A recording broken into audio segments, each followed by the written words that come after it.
আচ্ছা, আজকে আমরা একটা ছোট্ট বাক্যকে কিভাবে বিশাল একটা লম্বা বাক্যে রূপান্তর করা যায় আর সেক্ষেত্রে যন্ত্রপাতি হিসেবে কি ব্যবহার করবেন সেটাও দেখবো। কেমন? তাহলে একটা ছোট্ট বাক্যকে লম্বা করার একমাত্র যন্ত্রপাতি হলো প্রিপজিশন। একমাত্র যন্ত্রপাতি কি? প্রিপজিশন, যেটাকে জয়েন বলে। হাতুড়া, বাটেল, নাট, বল্টু, ঠিক আছে? এগুলো দিয়ে আপনি বাক্যটাকে লম্বা করতে পারেন। যেমন ছোট্ট একটা যদি বাক্য নিই, দেখেন তো এখানে কি লিখছি? এদিকে তাকান। আই মানে কি? আমি। আলে গো অর্থ কি? যাই। যাই। তাহলে ছোট্ট একটা বাক্য হলো, তাই না? আই গো, আমি যাই। এবার আপনি যদি বাড়াতে যান, যেমন আমি ঢাকা যাই, তাহলে কি হবে? I go to Dhaka. I go to Dhaka. তাহলে এখানে টু আসছে প্রিপজিশন হিসেবে, তাই না? তাহলে টু পরবর্তী আমি আমার ডেস্টিনেশনটা লিখে দিতে পারতেছি। I go to Dhaka. I go to Dhaka. বাকিটা একটু বেড়ে গেছে। আচ্ছা, এবার যদি বলেন আমি আমার বাবার সাথে ঢাকা যাই, তাহলে কি হবে? বাবার সাথে কথাটা বেড়েছে, তাই না? বাবার সাথে ইংরেজি কি? With father. With my father. তাহলে I go to Dhaka with my father. Father. With my father. Father. আচ্ছা, থ্যাংক ইউ।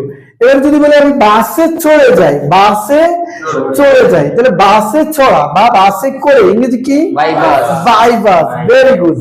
তাহলে I go to Dhaka with my father by bus. দেখেন বাক্যটা ছিল শুধু আই গো, কিন্তু এখন আরো কতগুলো বাড়ছে না? টু যুগে ঢাকা বাড়ছে, উইথ যুগে মাই ফাদার বাড়ছে, বাই যুগে বাস বাড়ছে, তাই না? আচ্ছা, এবার যদি আরো বাড়াই কেমন হয়? যেমন নাস্তা করার পরে যাই, তাহলে কি হবে? After taking breakfast. Good. After taking breakfast. First. দেখেন আফটার পরবর্তী একটা ভার্ব আসছে, সেজন্য আইএনজি যুক্ত হয়ে গেছে। আমরা জানি প্রিপজিশনের পরে ভার্ব আসলে ভার্বের কি হয়? আইএনজি যুক্ত হয়। তাহলে আমার আফটার যুগে টেকিং ব্রেকফাস্ট আসছে, তাই না? এবার যদি বলি জানালার পাশে বসে যাই, জানালার পাশে বসে যাই, জানালার পাশে বসা। বসা ইংরেজি কি? সিট। এখন আমি কি বসা অবস্থায় থাকবো না ওখানে? beside the window.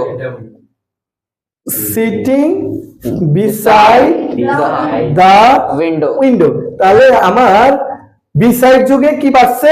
The window. আপাতত এখানে যদি ফুল স্টপ করে দেখেন তো ছোট্ট একটা বাক্য আমি যাই, এটা কোথায় গিয়ে পৌঁছাইছে? আর মাঝখানে এই বাক্যটার উপাদান হিসেবে কাজ করছে কে কে?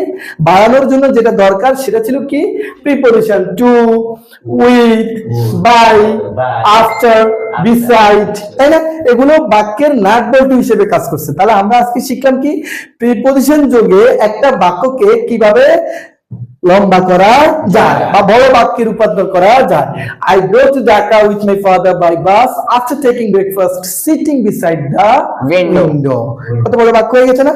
দিস ইজ হাউ আপনি একটা বাক্যকে, একটা ছোট্ট একটা বাক্যকে প্রিপজিশন যোগে অনেক লম্বা করা যায়। এখন আরেকটা বাক্যকে আমরা সবটি তোমাকে দিয়ে দাও, তোমাকে দিয়ে একটা ছোট্ট বাক্যকে অনেক লম্বা করার চেষ্টা করবো। কেমন? আচ্ছা, বলো তো আমি চা খাই, ইংরেজি কি? I take tea. I take tea. আচ্ছা, দোকানে বসে বা চেয়ারে বসে। Sitting on the chair. Sitting on chair. Very good. এখানে ছিল কি? Sitting by the window. আর এখানে বলছি কি? চেয়ারে বসে। তাহলে sitting on the chair. Very good. তাহলে I take tea sitting on the chair.